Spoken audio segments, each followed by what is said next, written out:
$4 million in cash, labor, and materials. Says the teacher capacity of the so-called Rosenwald schools was 14,747. And out of those teachers that the whites were grooming to teach the Negroes came the leaders of the Negroes. They were all teachers first. Many of your key black leaders now are still teaching. They have always been college incubated. Think about it. Oh, tape check. Okay. Anyway, I won't go any more to that chapter, but that chapter stands alone as being able to describe. What we're now talking about is that the select attack on black leadership has actually really been an attack on everybody who wasn't on the program. If Copley lacked pedigree and was a street scavenger, peddling tapes, then that was because he knew everybody else in the scheme was on the program. There wasn't nobody in the program that wasn't on the program. And little beknownst to the ones who rise up to get to the door to find out that by pedigree, breeding, assimilation, ambition, and other unworthy characteristics, that your talent, your skill, your desire, your ability to be effective for the race, which is why you can understand why they wanted to ridicule Marcus Garvey. They just didn't say, we don't want Marcus Garvey, but they call him black and dumb and ugly. What was that Du Bois called him? Big lips and what else? Now what? A monstrosity. In fact, talks about the day Marcus Garvey went to the NAACP offices and saw all them white people running everything and stormed out of there saying, I don't believe it. And that was interesting because he could not believe that they would accept this relationship from the white man. When in fact, if they had just stuck with him, they could have had it all. Do you understand that if they hadn't broke ranks and decided to bite on to the hope of the American dream, we could have had it?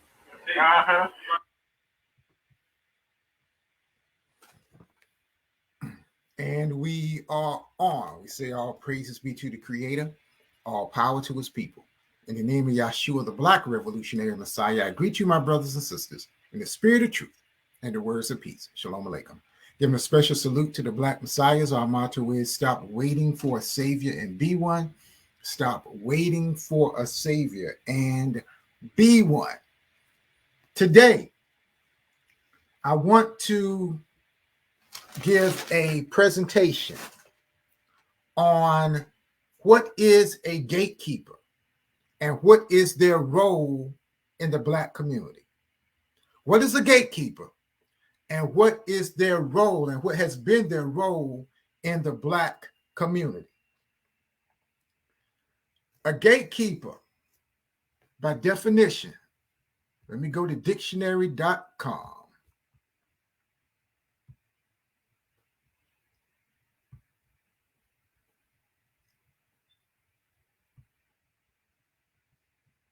A gatekeeper,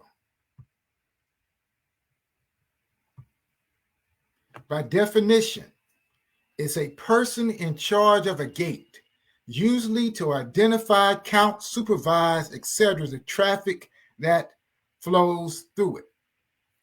A person or thing that controls access as to information, often acting as an arbiter of quality or legitimacy. And that definition, let me read it again. A person or thing that controls access as to information, often acting as an arbiter of quality or legitimacy. That is, brothers and sisters, the definition of a gatekeeper. Now, what does that mean? Let me break that down. And what does that mean for Black folks? In your city, and talking about the Black community especially, there have always been a group of people for hundreds of years who have controlled things, in your community. Nothing happens in your city unless it goes through them.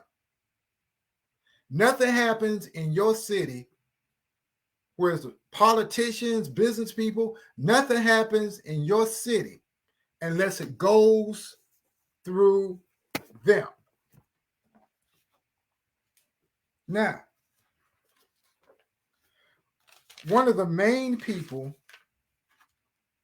who put together that concept was Marcus Garvey. I'm sorry, who put together that concept was W.E.B. Du Bois.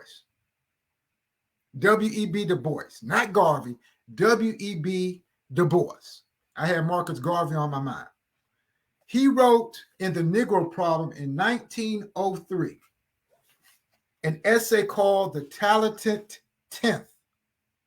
The Talented Tenth. And what the Talented Tenth was supposed to be was to be 10% of the race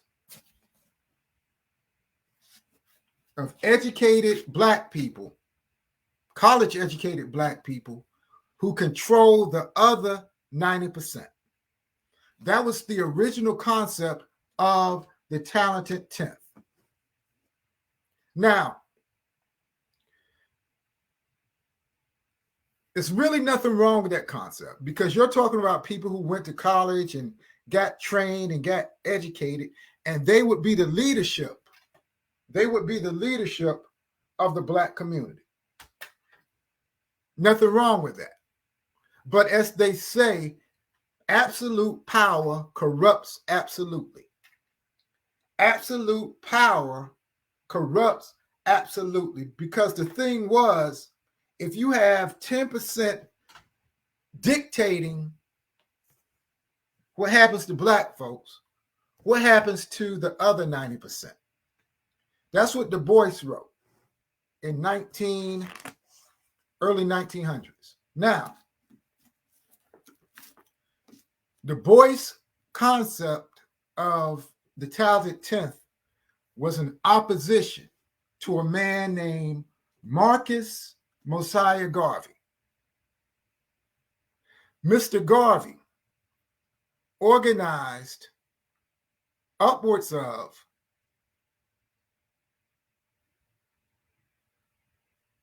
some people say 9 to 11 million Black people across the world. According to some documents, organized between 9 and 11 million Black people across the planet. Now, Mr. Garvey's movement, the UNIA, Universal Negro Improvement Association, sought to organize the masses of Black people. He sought to organize the masses of Black people, which went against Du Bois and the Talented Tenth, who only wanted to organize the top 10%. Marcus Garvey said, our flag is going to be red, black, and green. And under this red, black, and green flag, we're going to organize all Black people. The red for the people, the red for the blood of the ancestors, the black for the people, and the green for the motherland of Africa. That's what red, black, and green stands for, organizing all Black people across the world. And Du Bois and the Talented Tenth didn't like that. So they were in opposition to Marcus Garvey during that period. They were in opposition of that movement of the 90% of Black folks, everyday Black folks, getting organized. And what they did was, read this book, Race First, by Dr. Tony Martin. What they did was, they tried to organize against and plot against Marcus Garvey. They called it the Whisper campaign, the Garvey Must Go campaign, where they put practice together and worked on behalf of the FBI. Well, it was the government. It wasn't the FBI back then. It was the Bureau of Investigation. That was before the FBI. It was the Bureau of Investigation. They worked with them and the government to get Marcus Garvey deported out of America and to destroy his movement. Now, that's why even today, that segment fears the red, black, and green. Dr. E. Franklin Frazier in the Black Bourgeoisie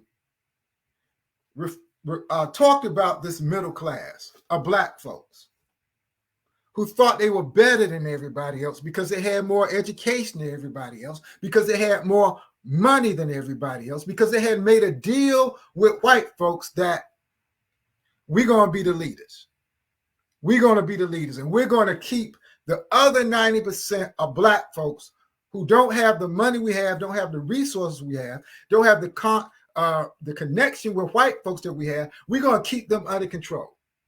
We're going to be the leadership, and white folks are going to pay for it. White philanthropists are going to pay for it and make sure that only the 10% get access to the resources to organize our people. Now, let me add this.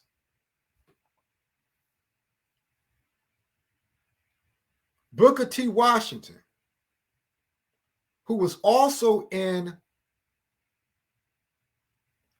opposition to W.E.B. Du Bois, he had his own idea of cooperating with white people and keeping black people in check. He called it the Tuskegee machine. The Tuskegee machine. And he set up an operation whereby only the people who went through him got access. He called it the Tuskegee machine, and he would fight against anybody. He would have his operation fight against anybody who wasn't part of them. Now, coming to my city, Durham, North Carolina. What does this have to do with Durham, North Carolina? Durham, North Carolina has been built on gatekeepers. It has been built on gatekeepers, people who control other black folks. People who, okay, if you put us in control over other black folks, we'll keep the other black folks in check. Durham, North Carolina was notorious for that. So regardless of what you hear about Black Wall Street, you're still dealing with gatekeepers who control access to information and resources. People in Durham and other areas don't like to talk about it, but it's true. And I'm coming with the receipts today. I am coming with the receipts today. Now, the thing about Durham is, because when you talk about gatekeepers, you usually think about W.B. Du Bois and the college-educated black folks who went off to college, got their degrees, and became snooty and thought they were better than everybody else, or as they say, became uppity. That's not really what happened in Durham, because the college-educated ones didn't come along until a little bit later. Originally, the gatekeepers were the business people. The gatekeepers were the business people who had struck a deal with white folks to keep the other black people under control. So what happened in Durham has traditionally really followed the Booker T. Washington Tuskegee Tuskegee network than W.B. Du Bois. But it's really a combination of the two. And they have been against, both of those in Durham have been against the followers of Marcus Garvey. Read this book, Liberalism, Black Power, and the Making of American Politics, 1965 through 1980, by Professor Devin Fergus. He talks about, especially during the 60s, when people were trying to set up Malcolm X Liberation University, how it was the gatekeepers who were partially responsible for the fail. Even before that, when Black people wanted to organize and protest, it was the gatekeepers that fought against them. Study Durham's history. That stuff is still going on today. I'm coming with the receipts today. Do your research. Do your research.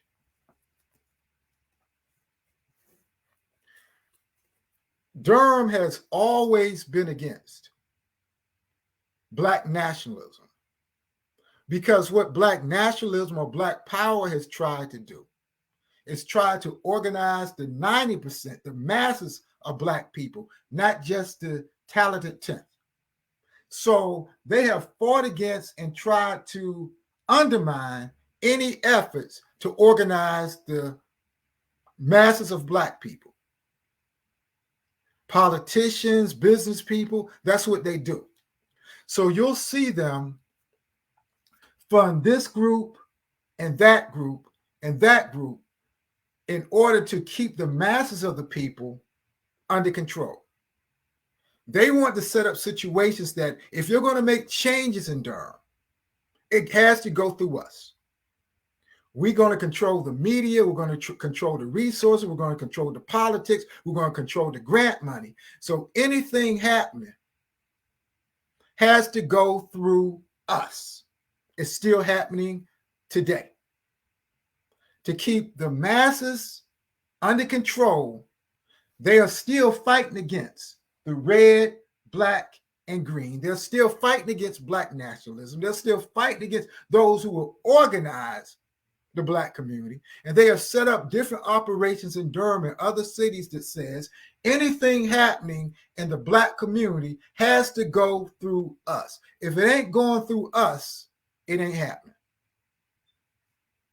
So you look at Durham, North Carolina today, and you see the main issue being the violence. But the solutions that people have in the grassroots, on the ground, boots on the ground, never seem to get any traction. It's not talked about. It's ignored. There are people, Black folks in Durham right now, who have successful operations, who out of their own pockets are out there in the streets fighting for Black people, making the community better, talking to the youth. But you don't hear about them for the most part because they aren't part of that clique. They're not part of the bourgeoisie. They don't have permission from the gatekeepers. So what the gatekeepers will do, they'll come in smiling, trying to get intel, but they're actually working against those on the grassroots. Somebody tell me I'm lying. Somebody tell me I'm lying. I'll pull the receipts. So when you want to do simple stuff, easy stuff, like put a red, Black, and green crosswalk in public housing, like Maduga Terrace, it's really the gatekeepers who are going to fight against it if it doesn't go through them. They have it set up that everything has to go through them. You have to get their permission if you're going to make anything happen in Durham. But, brothers and sisters, there are brothers and sisters who are organizing and have been organizing to do it anyway. To do it anyway. The most effective thing to have in Durham to stop the violence would be an African-centered approach. An African-centered approach. The only thing that's ever stopped the violence in the Black community historically, if you look historically, not only in Durham, but in other areas, the only thing that has historically stopped the violence is an African-centered approach. Going back to the Honorable Marcus Messiah Garvey, his movement was successful because he used the African-centered approach. Look at the success of the Nation of Islam and the Moorish Science Temple, used an African-centered approach. Look at Kwame Ture, who was known as Stokely Carmichael, an African-centered approach. Look at going forward to the 80s, when you're dealing with Public Enemy and KRS-One and the conscious positive hip hop, an African-centered approach. Looking at the scholars like Dr. John Henrik Clarke and Dr. Yosef Ben Yakanan and Dr. Shaka Musa Barashango and Steve Coakley, who really has given us a lot of information. I play his clip at the beginning of the program. Dale Jones, Asa Hilliard, and others have used an African-centered approach. Look at the Million Man March, an African-centered approach. Anything that has worked to stop the violence in the community, to unify Black people, to stop our youth from killing each other, has used an African-centered approach. But you have people in Durham and in other places who have fought against anything African-centered because they're afraid it's going to mess up their bag and it's going to offend white folks. So they would rather have mothers crying, babies dying, than come up with an allow an African-centered approach to take place in Durham. So they will work overtime to block anything African-centered, anything pro-Black, anything dealing with Black power. They will say anything but that. You hear them talking about, oh, we need solutions.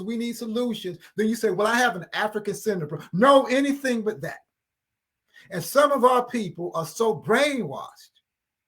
Some of the even mothers and fathers in the community are so brainwashed, they would rather have their children become Bloods and Crips than join a Black Power movement. They would rather have their children join gangs than have anything to do with Black Power. Because they say, oh, no, you can't. I don't want you messing with that Black Power stuff because, that's going to make white people mad at us. Slavery has done a number on our people. But you have people in Durham and in other areas who have held up these colors, the red, black, and green, and they said, regardless, we're going to do it anyway. We're going to do it anyway because the lives of our children and grandchildren and great-grandchildren depend on it. So we have found other ways to organize in the streets, even if we have to do it on street corners, to organize the Black community. You have to move the gatekeepers out the way. Move them out the way. We can't be looking for, going into 2022, we can no longer in Durham afford to depend on the gatekeepers. Those who only represent the cliques to change Durham. We have to do it ourselves. And we can't let them stop us. But once you speak on it and you understand the game, their game is over. Their game, the game they play on the mass of people, that's why things in Durham never change.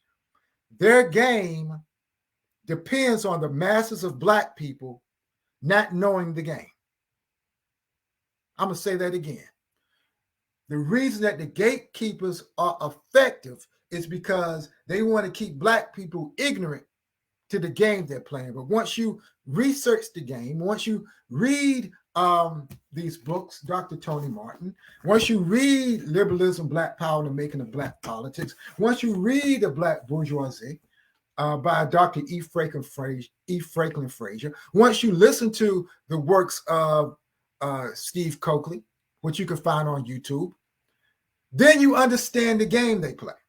And once you understand the game they play, they will no longer be effective. So I encourage you, brothers and sisters, who speak for the masses and not just the classes, to organize